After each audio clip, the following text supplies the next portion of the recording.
1370 AM, 96.3 FM, The Source.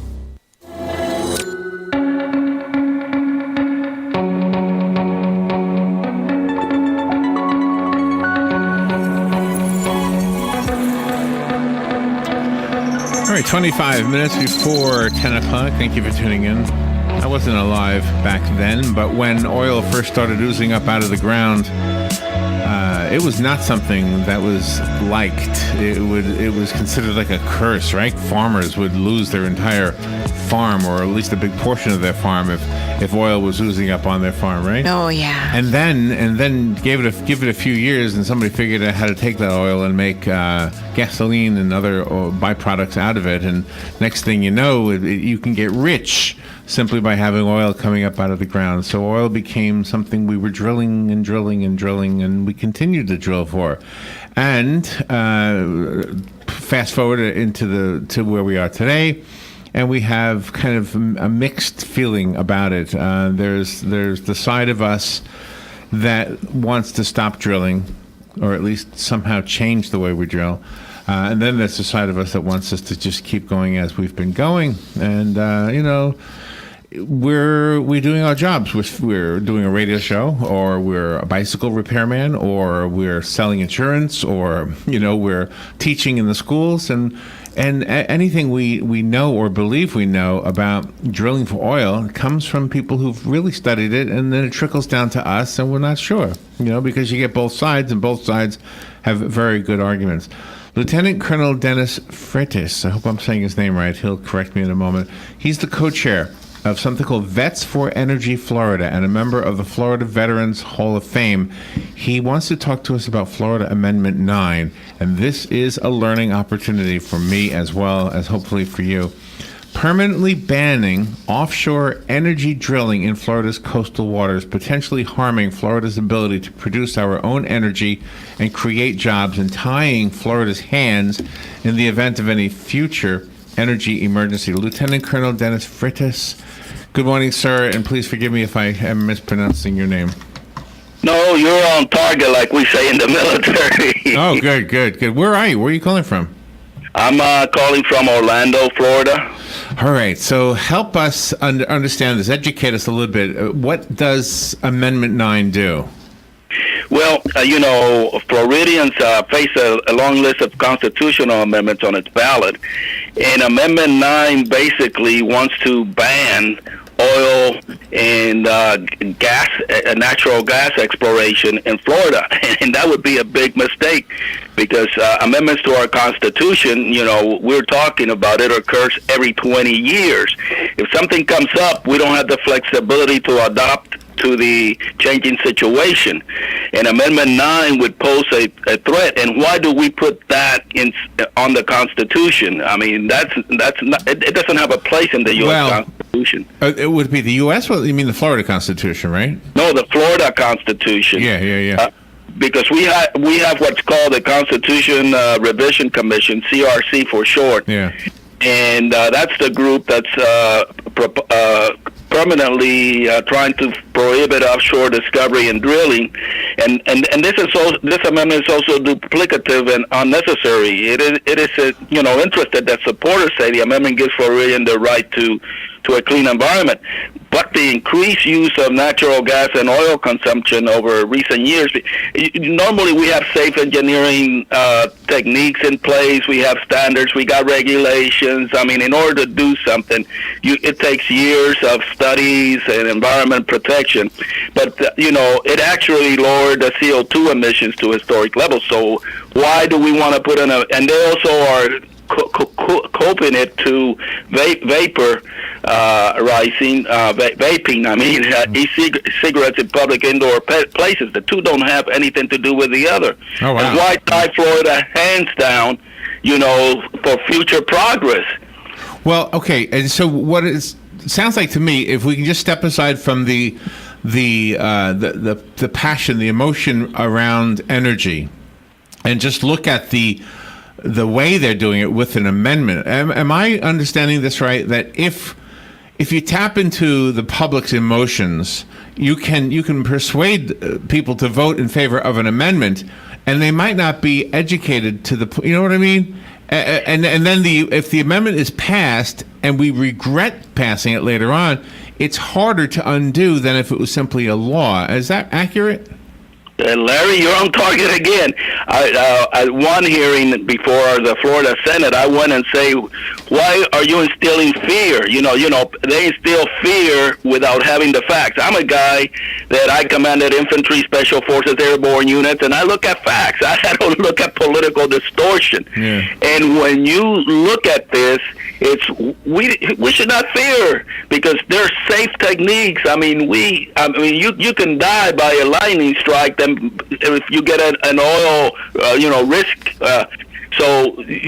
We should deal with the facts, with the scientific evidence that we've been doing for over 62 years, 80 years. Even in Florida, we've never had any problems with fracking, because that's just water pressure with some chemicals, but that's household chemicals. And they still feel, oh no, this is going to happen. In 60 years, we haven't had a problem.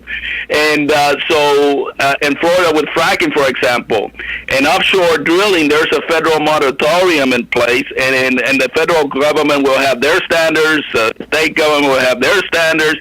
There's going to be years and years of study, and our engineering techniques have evolved to a point where there is minimum negligible risk. You can get hit by a car. You can, fall out of the sky. More than there would be any problems with our oil and natural gas. When we talk about drilling in the Gulf of Mexico, or really in any of the large bodies of water, it always comes up the oil disaster that we had in the Gulf of Mexico several years ago. I don't remember how long ago it was, but what was it called again? I can't remember the drill. Oh my gosh, I can't remember the name of that. But anyway, we always look at that. We remember the tar on the beaches, etc. And that is a realistic possibility. Or am I wrong about that? Well, everything in life is a realistic possibility. We don't live in a utopian world where we all live forever and all that. We have to take risks in order to progress, and we have to ensure that we have reasonable risk thought out. And that was an issue that happened, and they did not follow the proper standards. Now there are more regulations in places, more oversight in places to ensure that doesn't happen again. Okay. But it wasn't because the standards, were not there. It's just that they did not follow them. All right, there's another caveat to this, too, that I wanted you to address, and I might have it wrong, so I'm going to tell you something, and if I'm completely wrong, please don't feel bad about telling me I am. But I was under the impression that part of the Gulf of Mexico, in fact, the majority of the Gulf of Mexico is considered international waters. And so whatever ruling we put in place in Florida only goes up to a certain point, and then if there is oil on, let's say, to the east of a point in the Gulf of Mexico, they could actually drill sideways and get the oil. Somebody else, another country, Cuba, let's say, could drill sideways and get the same oil that we're not getting. Is that right? Well, I'm not a scientist, but it can probably be right. I really don't know much about that. But is it true that the Gulf is mostly international waters? Yeah, some of it are mostly it's international waters. We also have a military presence there, the train and all that. And but we do that safely, because before we do anything, we do what's called seismic surveys if we're talking about offshore drilling.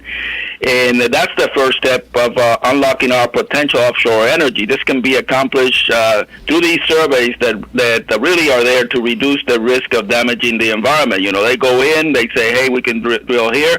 They take, they look at the environment. But even those people are against this, to put it in some way, are against seismic drilling. That's to give us a reasonable approach in order to know where to drill, where not to, and to keep the environment safe. And this would also affect the jobs, wouldn't it? Oh yes, it would actually, offshore exploration would create more than 800,000 new American jobs, and these are, I'm very passionate about this, because when I hear jobs creation, I say great. Yeah. And there's a fantastic opportunity, because jobs in the oil and natural gas industry, they also offer solid benefits, job security, and a salary that more than doubles the average of $15,000. We're not talking about just any jobs. We're talking about good, high-paying jobs. I would love to hear a debate with you and somebody from the other side of this, and get two people on at the same time. Lieutenant Colonel Dennis Freytes is our guest. He's the co-chair of Vets for Energy Florida, a member of the Florida Veterans Hall of Fame. Oh my gosh! And thank you for your service, by the way, sir. We're talking about Amendment 9, which I guess if it passes, we won't be able to drill off the coast of Florida, and it's going to be hard to undo it as an amendment. Is it so far so good? Yes, sir. Okay, let me take a phone call if you're okay with calls. Are you okay? Yes, sir. Okay. Good morning. Thank you for calling and for waiting. You're on with Lieutenant Colonel Dennis Freytes. Good morning, Colonel. I totally agree with you. I was at the Deepwater Horizon. The company was BP, and I watched some of the congressional hearings on that. And BP violated one safety regulation after another. They actually disabled various alarm systems that could have prevented that explosion and fire, etc., etc. So, to me, that is something else that should be used to fight this amendment, because it's totally non-related. Had BP done their jobs properly, that Deepwater Horizon probably be still out there drilling for oil and pumping oil. So incompetence is part of that, yeah. This is to me, the amendment is a cover-up on the fact that safety precautions and regulations were not followed. And they ought to really investigate that more than anything else. I'll hang up and listen to your thoughts on that. Thank you. Have a great day, and thank you again for your service, sir. Yes, sir. Thank you also, Sonny. Lieutenant, could you address what he just said? Sure. And thank you, the caller. I think you're right on target. Everybody's on target today. And that's what we need to have. I agree with everything that was said.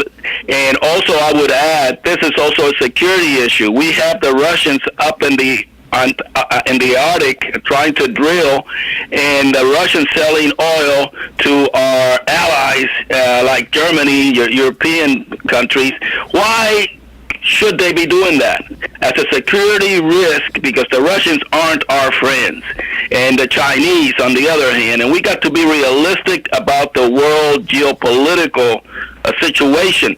And if we were energy independent, and we could outdo the Russians, we can really bring security to our nation. It could also relieve our troops in the Arab countries, which we are in, and a lot of it has to do with keeping those resources available, oil resources and natural gas. And in the long end, we can sort of pull out of those places, so we are energy independent. It would lower our gas cars and also natural gas prices and cost to consumers. So there's many things, and like what said, we all need to vote no for on the amendment. And if this does pass, it would also tie Florida's hands, the state itself, for self-governing. Yes, and also talking about Florida, $2.6 billion would come into our Florida economy, and more than 56,000 jobs, to Florida. We got to think about our beloved Florida too.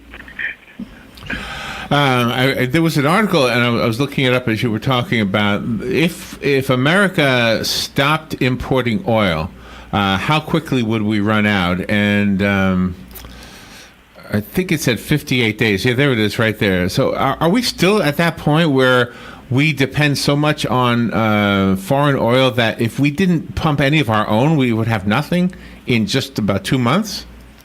Well, I don't know about the data, but I can say this. The U.S. has more oil than Russia or the Arabs, but it's on tap. It's the only nation in the world that's not properly tapping their resources.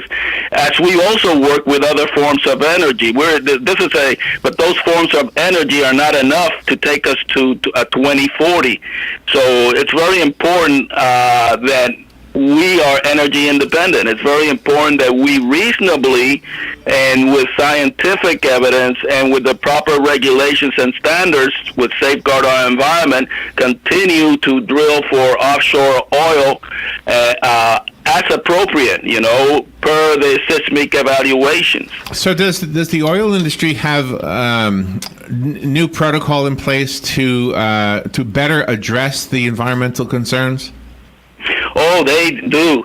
There's a lot of research going into it, and I'll later give you some websites where you can go and get information. We want scientific information, not just fear-mongering. And so scientific information where we are evaluating the environment, the impacts on the environment, we're minimizing risk.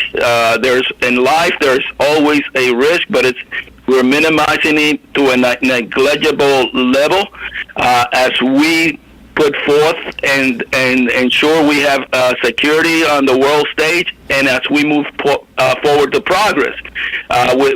So we are looking to progress as we safeguard our environment. And there's a lot of scientific research going on by the oil industry and natural gas industry that's also working hand in hand with other forms of energy. We're not ruling anything out. We're just saying that in order for us to be energy independent, we got to work with all forms of energy, and we won't have. It's only about 12% to 2040 for the other sources of energy to come in stronger. So in the meantime, we have to tap all our resources. Okay, the Amendment 9 would only ban offshore drilling. It would not ban fracking, correct? Amendment 9, as I understand it, it would ban the offshore drilling, yes, and also we're talking about some fracking also in there, but I have to, I have to look into the fracking. Well, the reason I'm asking is because onshore fracking, maybe is what I should have said. If we had no offshore drilling and we were reduced to just having onshore fracking, to me, and again, I just do a radio show, so I'm probably really naive about this, but it seems to me that fracking onshore would be more dangerous to the environment than drilling offshore. And if I could just finish my thought, even though it might be stupid, but I remember with the Cross Florida Barge Canal, the reason we didn't want that is because we were afraid it was going to destroy the underground infrastructure that the aquifer uses, and fracking could also destroy that because it's fragile. So I would rather, if we were going to ban anything, it would be onshore fracking as opposed to offshore drilling. I don't know. And everything I just said, I have a disclaimer. I do a radio show. I don't know anything else. Well, let me say that I testified on onshore fracking, and the evidence is, and by the way, we've been fracking in Florida, hydraulic fracking in Florida for over 62 years with no scientific evidence that it has impacted, our geological situation in the aquifer, water, anything like that. Because people need to know that fracking is high pressure water. There hasn't been an instance in 60 years that has occurred, and we already been doing it. So why fear?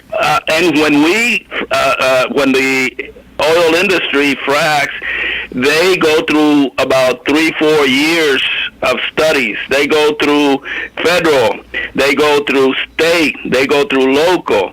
there's a lot of standards, there's a lot of constraints, and if it shows, and those studies shows that it would harm the environment, they would not get the permission to do so. This is not just, hey, let's go fracking. This is, I mean, a thought-out engineering, technological thing that happens, and this has been thought out and studied. And it hasn't happened. I mean, the facts are. I deal with facts. It has. Gotcha. I mean, we've been doing it here. It hasn't happened. Lieutenant, as wrong as I was, Colonel. I'm sorry. Okay, Lieutenant Colonel. I'm most confused about that. No, you're in the military. If you're a Lieutenant Colonel, you're addressed by Colonel. All right, well, sir, I was wrong, obviously, but I still am happy I asked the question, because here's what's going to happen. Somebody else is going to write underneath this, because we're recording this, and this gets put up as a podcast on YouTube, and inevitably we'll get haters who don't like the idea that I didn't ask that question, because that question will come up, and that's why I asked it, because I knew somebody else would, even though, like I say, I just do a radio show, but other people will come across as, and they won't admit that they just, they sell clothing or something. Yeah. They won't admit that they really don't study this stuff, but they'll have a strong opinion, and I just wanted to get that onto the recording. Well, that's good, and I can give you a website for when I do anything, I study the issue. I just don't go and go ahead and let political distortion affect my thinking. I go in and I research, and now that we have the internet, I mean, anybody could go in there, and we have a website where you can get one side that they'll give you all the facts, and later on maybe I can give you that website. I'll do it right now, because we've only got 4 minutes. I want to be able to say it more than once. Sure. The website to get some facts and keep an open mind is www.flaenergyforum.com. www.flaenergyforum.com. Or also we can go to our Vets for Energy website, which is www.vets4energy.com. Vets4energy.com. Okay, great. And this is something that you and your fellow soldiers have fought for over the years, for our freedom, and are continuing to fight for our freedom. And you bring some very, very valuable information, and we should listen to you.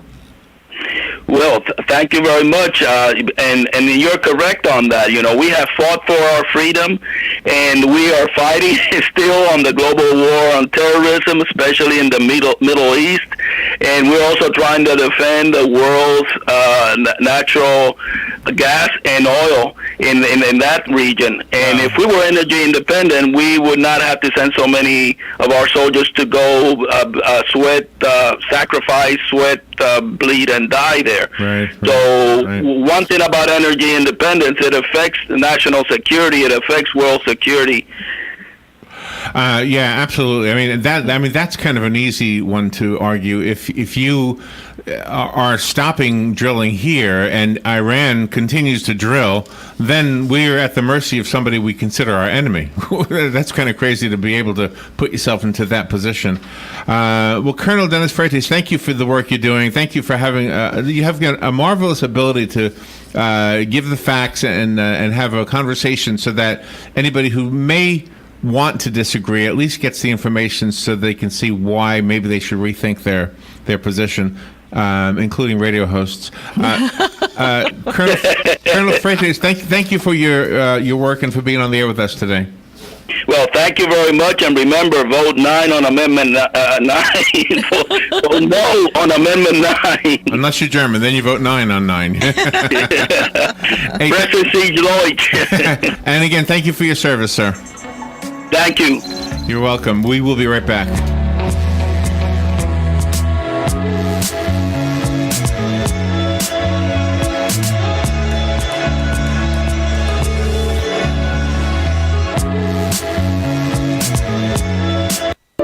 Each morning, we wake up thankful to live in a free nation with liberty and justice for all. But sometimes those liberties can be put in jeopardy, and you may have questions about what to do or who to call. Let Doc Blanchard of Blanchard, Miriam, Adele, and Kirkland help you find the answers. Attorneys at law since 1974 and located in downtown Ocala. If you have legal issues, don't go it alone. Call 352-732-7218. Blanchard, Miriam, Adele, and Kirkland, helping protect your liberties every day. Upholstery has been right here in Ocala for nearly 20 years. Ocala Aviation now has opportunities for flight instructors. Wait, hold on, Brad, is this correct? You're looking for instructors, not students? Actually, we're looking for both. Well, that's descriptive. Well, I need flight instructors because we're now affiliated with a major university and can offer 4-year degrees. Plus, we're also approved to work directly with VA students. Broadcasting from the Paddock Mall Studios, this is WOCA, Ocala, Gainesville, The Villages, 1370 AM, 96.3 FM, The Source. Fox News Radio. I'm Lillian Wu. The Secretary of State giving his first major address since being